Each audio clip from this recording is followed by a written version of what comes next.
যখনই ধন সম্পদের প্রয়োজন হবে চারটি সূরা একসাথে পাঠ করবেন, গায়বী ধন সম্পদ আল্লাহ পাক আপনাকে দান করবেন। অবাক করা একটি হাদিস, রাসূল সাল্লাল্লাহু আলাইহি ওয়াসাল্লাম আমাদের জন্য চমৎকার ভাবে এই হাদিসটি বর্ণনা করেছেন। আনাস ইবনে মালিক রাদিয়াল্লাহু তাআলা আনহু হাদিসটা বর্ণনা করেছেন, তিরমিজি শরীফের 2895 নম্বর হাদিস। তিনি বলেন, আন্না রাসূলুল্লাহ সাল্লাল্লাহু আলাইহি ওয়াসাল্লাম ক্বালা লিরাজুলিন মিন আসহাবি, রাসূল সাল্লাল্লাহু আলাইহি ওয়াসাল্লাম কাছে একজন সাহাবী আসলেন, নবীজি তাকে জিজ্ঞাসা করেছেন, হে সাহাবী, হে অমুক, তুমি কি বিয়ে করেছো? তিনি বলেন, ক্বালা লা ইয়া রাসূলুল্লাহ, আমি বিয়ে করি নাই, আল্লাহর কসম আমি এতটা গরীব যে বিয়ে করার জন্য যে সম্পদের প্রয়োজন এই সম্পদ আমার কাছে নেই। আমি এতটাই গরীব যে বিয়ে করার জন্য যে মালের প্রয়োজন হবে, সম্পদের প্রয়োজন হবে, এইটুকু সম্পদ আমার কাছে নাই। নবীজি, আমি কেমনে বিয়ে করবো? নবীজি সাল্লাল্লাহু আলাইহি ওয়াসাল্লাম বলেন, ক্বালা আলাইসা মাআকা কুল হু আল্লাহু আহাদ, তুমি কি সূরা ইখলাস কুল হু আল্লাহু আহাদ আল্লাহুস সামাদ লাম ইয়ালিদ ওয়া লাম ইউলাদ ওয়া লাম ইয়াকুল লাহু কুফুয়ান আহাদ এই সূরাটি পারো না? তিনি বলেন, ক্বালা বালা ইয়া রাসূলুল্লাহ, আমি পারি তো সূরাটা।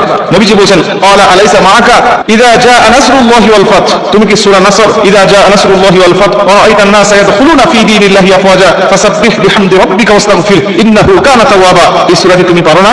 সাহাবী বলেন, ক্বালা বালা ইয়া রাসূলুল্লাহ, এই সূরাটি তো আমি পারি।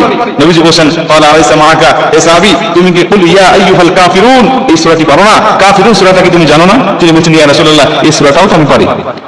মুসলমান ভাইরা আমার, নবীজি সাল্লাল্লাহু আলাইহি ওয়াসাল্লাম তাকে আবারও জিজ্ঞাসা করলেন, ক্বালা আলাইসা মাআকা ইযা যুলজিলাতিল আরদু জিলজালাহা, তুমি কি সূরা জিলজাল পারো না? সাহাবী বলেন, ক্বালা বালা ইয়া রাসূলুল্লাহ, সূরা জিলজাল তো আমার মুখস্থ আছে, প্রত্যেকটা সূরা আমি পারি। যে চারটি সূরার কথা আপনি বললেন, নবীজি বলছেন এই চারটি সূরা তুমি পাঠ করো আর তুমি বিয়ে করে নাও। নবী দুবার বললেন, তুমি যদি এই চারটি সূরা নিয়মিত পাঠ করতে পারো, আমার আল্লাহ পাক তোমাকে গায়বী রুজির ব্যবস্থা করে দিবেন। তুমি যদি চারটি সূরা একসাথে পাঠ করতে পারো, আমি নবীজি বলছি, তুমি বিয়ে করছো, বিয়ে করতে ভয় পাচ্ছ না, ভয়ের প্রয়োজন হবে না, আমার আল্লাহ তোমাকে গায়বী রুজির ব্যবস্থা করবে, গায়বী তোমাকে সাহায্য দান করবে।